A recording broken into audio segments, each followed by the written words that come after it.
খুব ইন্টারেস্টিং লাগে আমার কাছে বিষয়গুলো। সেটা হচ্ছে যে আপনি বা আপনার দলের আরও অনেকে, বিশেষ করে আপনাদের এখানে আরও দু একজন নারী আছেন, তাদের সাথে কথা বললে আমার কাছে মনে হয় যে এই পরিবর্তনগুলোর ব্যাপারে তারা একমত, তারা করতে চান। কিন্তু আপনারা এমন মানুষজনের, এমন দলের ছত্রছায়ায় আপনারা রাজনীতি করছেন যে সেখানে আসলে কি এই চেঞ্জগুলো আপনারা আনতে পারবেন কিনা?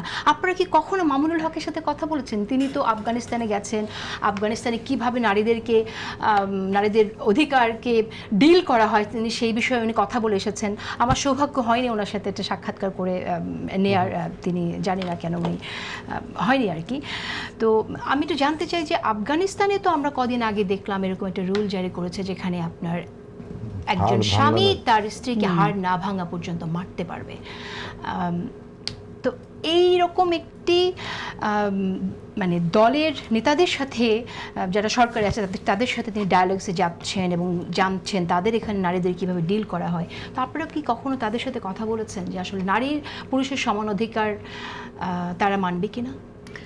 দেখেন, আমাদের কোনো ইনসিকিউরিটি নাই। মানে আমরা আগেই থেকে যদি পুশ টু দ্য কর্নার, আমাদের যে ডেমোক্রেটিক ফ্রেম, এটার বাইরে যদি আপনি রাখেন, এটা আরও বড় সমস্যা।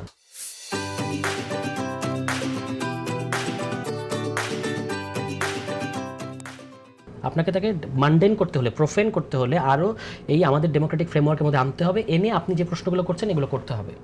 যে আমি কি আমার দেশে যে নাগরিকের ইরেসপেক্টিভ অফ দেয়ার জেন্ডার, নাগরিকের যে অধিকার সেগুলো তাদের থাকবে কিনা, যেগুলো আমাদের এই যে কনস্টিটিউশন আমরা বিরোধিতা করি, ওই কনস্টিটিউশনে অনেক আইন আছে যেগুলো তো আমরা আবার আপহোল্ডও করি, মৌলিক অধিকার সংক্রান্ত যে আইনগুলো আছে, তো সেইগুলো কি থাকবে কিনা। আমরা এই জোট করার পেছনে আপনি কি কোনোদিন এই জোটের দায়রার মধ্যে, জোটের বাইরে কোন দল কি বলছে সেটার সব দায় আমরা নেব না। জোটের দায়রার মধ্যে কোনোদিন এই ধরনের কোনো বক্তব্য যে আমরা আসলে আফগানিস্তানকে মাথায় রেখে আমাদের রাষ্ট্র প্রকল্প সাজিয়েছে এটা বলা হয়েছে, বলা হয়নি। কিংবা ইভেন ইরানের উদাহরণকে আমরা দিই, আমরা একটা লিবারেল ডেমোক্রেটিক স্টেটের কথাই বলি, এবং সেই রাষ্ট্রটাকে আরও সংস্কার করার জন্য, আরও গণতান্ত্রিক করার জন্য এই জুলাই সনদ, এটা হচ্ছে আমাদের বেয়ার মিনিমাম, যেটার উপরে আমরা দাঁড়িয়ে আছি এই দলগুলো।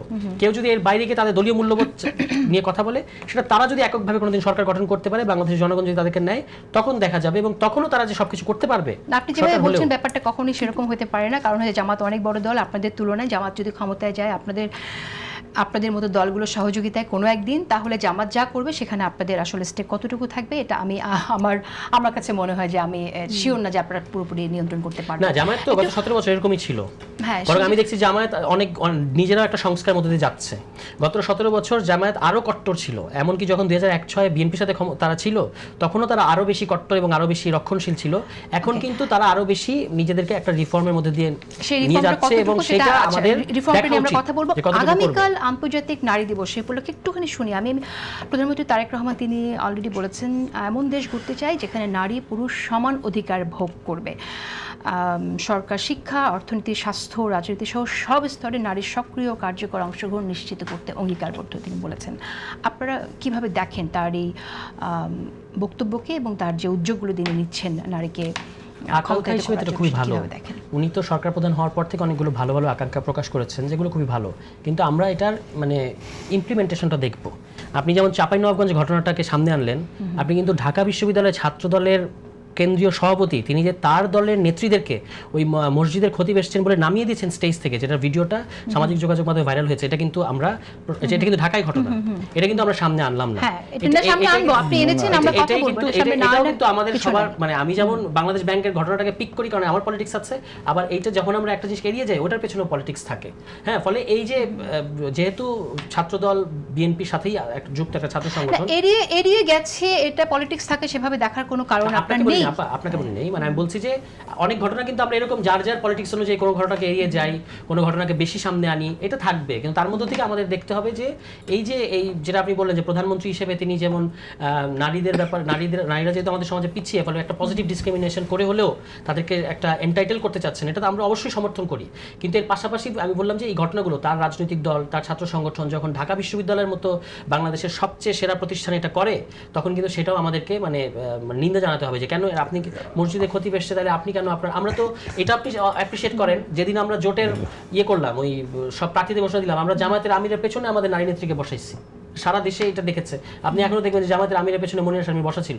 আমরা তো, এবং পুরোটা আমরা যারা সব ইসলামিক দল কিন্তু সমস্তটা ইসলামিক দল, পুরো স্টেজ সব পুরুষ এবং তারা ঠিক আছে, আবার একই প্ল্যাটফর্ম থেকে নারীদেরকে খুব বাজে গালি দেওয়া হয়েছে, সেখানেও আপনারা ছিলেন, সব রকম উদাহরণই সেটা আছে। অনেক আগে, এটা তারা এই জোটের অংশ না। ওই যাদের কথা আপনি বলছেন হেফাজত ইসলাম, তারা কিন্তু এই জোটে না, না। কিন্তু মামুনুল হকরা তো অনেক ক্রিটিক্যাল কথাবার্তা বলেছে, এটা তারা তো আপনাদের জোটে যদি হ্যাঁ এই জোটে আসার পরে যদি তারা আবারও এই ধরনের কোনো বক্তব্য দেয়, সেটা আমরা যখন বিরোধিতা করার প্রয়োজন করব, আমরা তো আমাদের রাজনীতি থেকে সরি নাই। কিন্তু আমি আপনাকে এই ঘটনাটাও খেয়াল রাখতে বলবো যে প্রধানমন্ত্রী বলছেন একদিকে, কিন্তু তার দলে কিন্তু আবার ঠিকই আবার এই যে আজকে যে আলেম ওলামাদের ইফতার হয়েছে, অফকোর্স এটা সাধুবাদ জানাবো, সেখানেও কিন্তু এমন অনেককে আমরা দেখতে পেলাম যারা ইতিপূর্বে অন্তর্বর্তী সরকারের আমলে ওই যে যখন আইএস কিংবা ওই উগ্রবাদী বিভিন্ন যে পতাকা নিয়ে যে মিছিলগুলো হয়েছে সেগুলোর তারা পৃষ্ঠপোষক ছিলেন, সেগুলোর তারা সমর্থন করেছেন, এমন অনেককেও কিন্তু আমরা আজকে দেখলাম। এবং আজকেও কিন্তু ওখানে এমন অনেকগুলো স্পর্শকাতর প্রসঙ্গে তারা মন্তব্য করেছেন, আমি এটা তুললাম না, এবং প্রধানমন্ত্রী কিন্তু সেখানে নীরব ছিলেন। ফলে এই ব্যাপারগুলো আমাদের খেয়াল রাখতে হবে।